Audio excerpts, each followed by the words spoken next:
pedido um tanto inusitado. Um noivo acionou a justiça solicitando indenização devido ao fim do relacionamento. O rapaz queria que a mulher devolvesse cerca de R$ 8.000 que dizia ter investido em uma casa que seria do casal. A ex-noiva alegou que o pai dela também tinha contribuído. O Tribunal de Justiça do Espírito Santo analisou o caso e decidiu que o rapaz não tinha razão. O homem ainda tinha pedido uma indenização por dano moral que também foi negada. E situações como essa são mais comuns do que se imagina. Muitas pessoas recorrem à justiça para tentar amenizar os abalos psicológicos provocados pelo término de um relacionamento. Há casos em que os pedidos são justos, já outros, vamos entender melhor?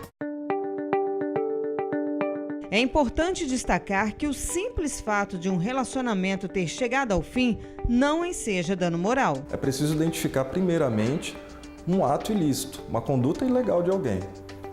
Se a gente for entender que o término de um relacionamento ele dá direito a uma indenização, então terminar um relacionamento é ilegal. Já se ficarem comprovados xingamentos e humilhações, principalmente em ambientes públicos e até agressões físicas, sempre vai depender da situação, mas ela precisa demonstrar quais foram as situações que geraram o dano. Então, por exemplo, houve agressão verbal, por meio de que houve? Tem uma gravação, tem uma testemunha, tem uma mensagem que foi enviada por e-mail, por WhatsApp, por alguma outra forma que tenha sido registrada. Doutor, na traição também caberia dano moral? Depende. Há determinadas situações em que pode-se falar em indenização decorrente de traição. Há casos em que a situação se torna insustentável para a pessoa traída, diante da repercussão social daquilo, e em situações como essa, é possível sim falar em indenização. Mas para isso é preciso demonstrar que houve uma repercussão no meio social da pessoa traída. E a partir daí a pessoa, foi vítima de chacotas, de humilhações, tudo decorrente desse ato de traição. Há também a possibilidade de pedir reparação por possíveis investimentos feitos pensando na futura união. Por exemplo, namorados que compram apartamento na planta. Havendo casamento ou união estável, as regras de dissolução da sociedade conjugal ou de dissolução da união estável é que vão regulamentar a divisão desse patrimônio.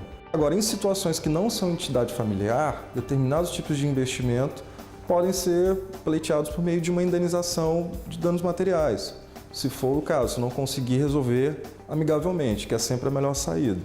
Já em relação à contratação de festa de casamento, o advogado entende que em uma possível desistência, a negociação deve ser feita com o fornecedor. Havendo uma negativa do fornecedor em cancelar o serviço e devolver o dinheiro total ou parcialmente, dependendo do ajuste que for feito, cabe uma discussão na justiça, sim. Mas em relação ao fornecedor e não ao ex-noivo? Aí entendo que nessa situação o mais adequado seria ver perante o fornecedor do serviço. No casamento ou união estável, em certos casos, o companheiro pode pedir uma pensão alimentícia.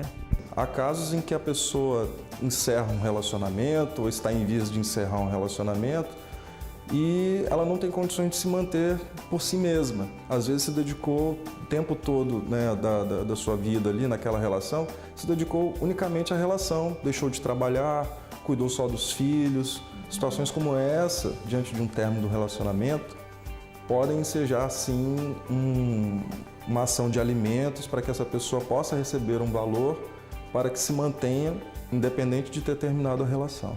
É preciso entender os detalhes de cada situação. O caso de um pode ter um detalhezinho diferente que pode modificar toda a situação. Então, o que serviu para um não necessariamente vai servir para o outro e vice-versa.